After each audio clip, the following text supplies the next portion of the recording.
Hello everyone, and welcome to this episode of the 7 Wonders of the Forest of Dean. Today we're at the Cyril Hart Arboretum, a collection of over 200 tree species from all across the world. The Arboretum is completely free to visit, so from the car park just head through the gate.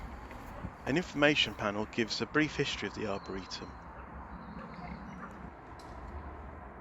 It was established in 1915 to trial new species of conifer tree from China. And here are some of the trees to look out for.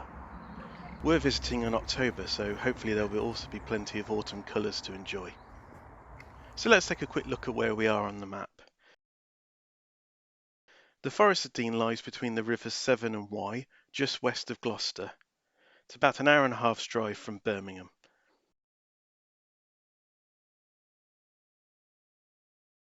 Today we are in the centre of the forest, next to the Speech House Hotel and just up the road from the Beech and Hurst Sculpture Trail.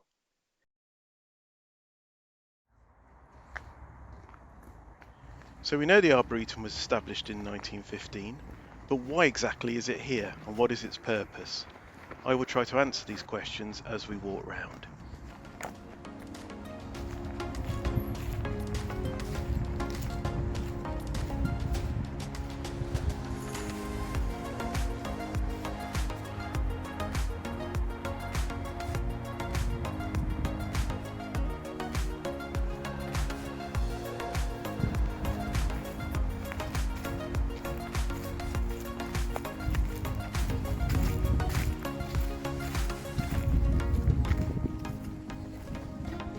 So how did all these trees get here? Well, if we go right back, since the end of the 16th century, botanists have been travelling the world looking for new species. But back then, the plants they collected could only travel as seeds or dry roots. The long sea voyages, with their salty air and lack of fresh water, meant that few if any plants survived the journey. Instead, scientists and collectors often had to make do with illustrations and books of dried specimens. But this all changed in the 19th century thanks to Dr. Nathaniel Bagshaw Ward. Ward was a physician, but he had a passion for flora and fauna, collecting plants and insects in his spare time. One day he discovered the cocoon of a moth and placed it with some soil into a sealed jar. It's not known what happened to the moth, but sometime later he noticed that a fern and some grass had germinated and were growing in the soil in the jar.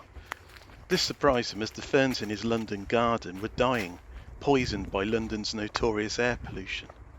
Interested, he left the jar sealed and noted that the plants continued to grow, living off the sunshine coming through the glass and the condensed moisture within the bottle. But when the seal on the jar became rusted, the plants soon died. Seeing the possibilities, he had a carpenter build him an airtight glazed wooden case and found that the ferns planted in it thrived. The first proper test was made in July 1833, when Ward shipped 2 of his cases, filled with British ferns and grasses, all the way to Sydney, Australia. The voyage took several months, but the plants were still thriving on arrival. On the return trip, the cases brought back a number of Australian species that had not survived previous transportation attempts.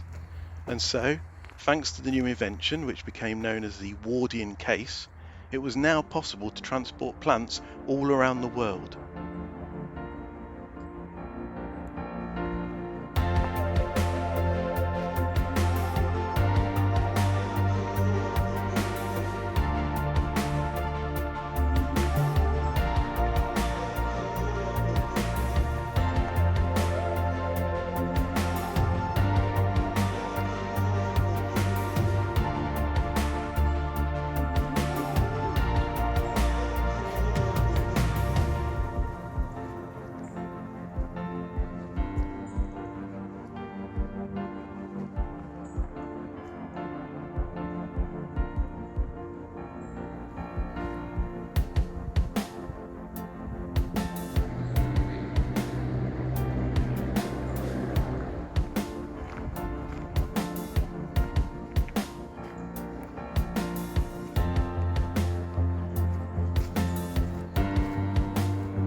The Wardian case, today better known as a terrarium, caused a boom in plant hunting. It was now big business.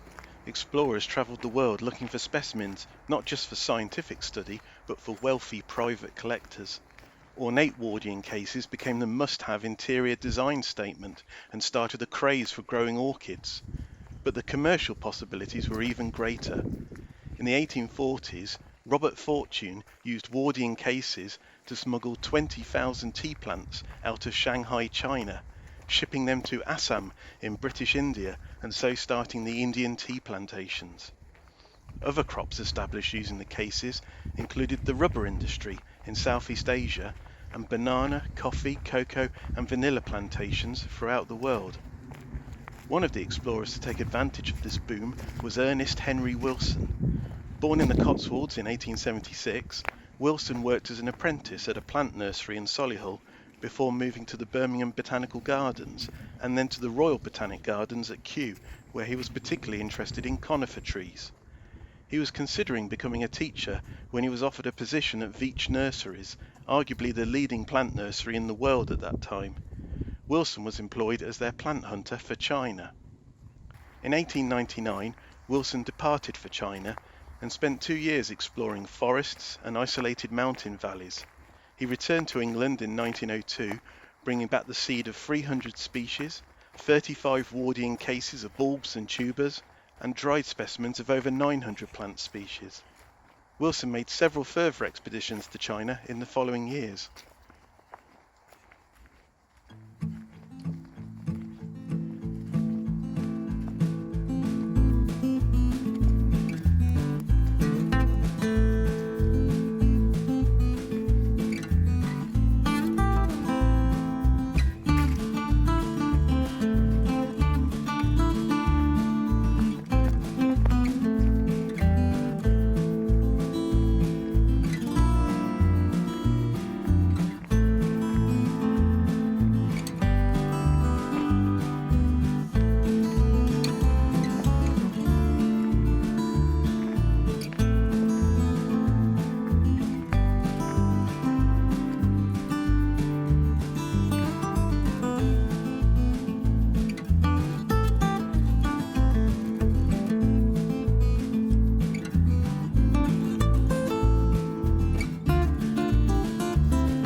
Meanwhile, in Britain, tree cover had been steadily declining since the Middle Ages.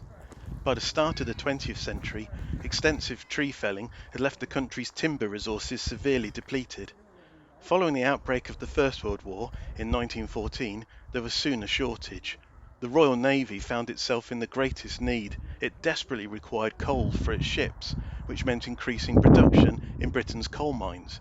But to prevent the new mine tunnels from collapsing, it was essential to use pit props made of timber. Unfortunately, Britain's forests were not ready to meet the demand. Edwardian forestry had been focused on growing woodlands for pheasant shooting rather than for timber production. The government realised it needed to take action, and fast. In 1915, a programme of forestry was started. The main focus was on building new sawmills and harvesting existing trees. By 1918, an area larger than modern-day Greater London had been felled. But foresters also started to research new tree species, keen to find which trees would grow in the British climate, whether they were able to resist disease, and how much timber they would yield. A number of experimental sites were chosen across the country to trial new types of conifer. The Arboretum here was established at that time using some of the seeds brought back from China by Ernest Wilson.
By the end of the First World War, woodland cover was at an all-time low of 5%.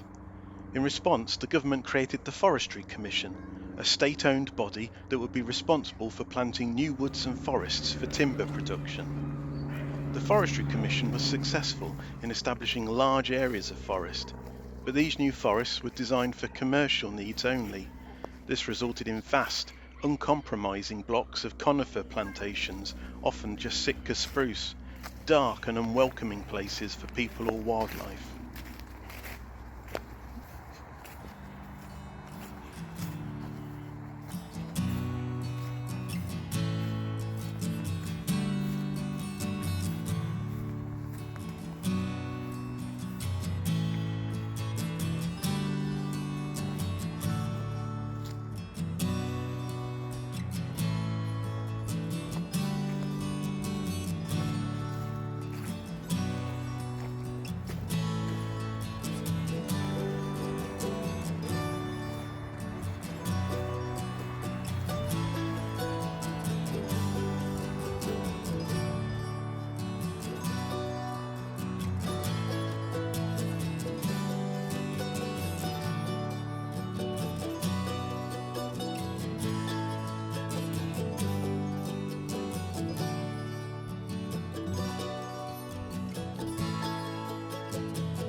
In recent years, a decline in demand for British timber and growing concern for native species and biodiversity has resulted in a change of focus. Now, the Forestry Commission's main aim is to enhance England's forests for people and wildlife. Spruce plantations are being replaced with mixed forest, using species resilient to climate change and disease. Meanwhile, at the Arboretum, while many of the trees planted in 1915 died due to frost and fungi, those that survived have been preserved. In addition, ornamental trees have been planted to provide colour in spring and autumn. And so the Arboretum has changed from an experimental plantation to a beautiful place for a walk.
I hope you have enjoyed our visit. Look out for my other videos in this series for more wonders of the Forest of Dean.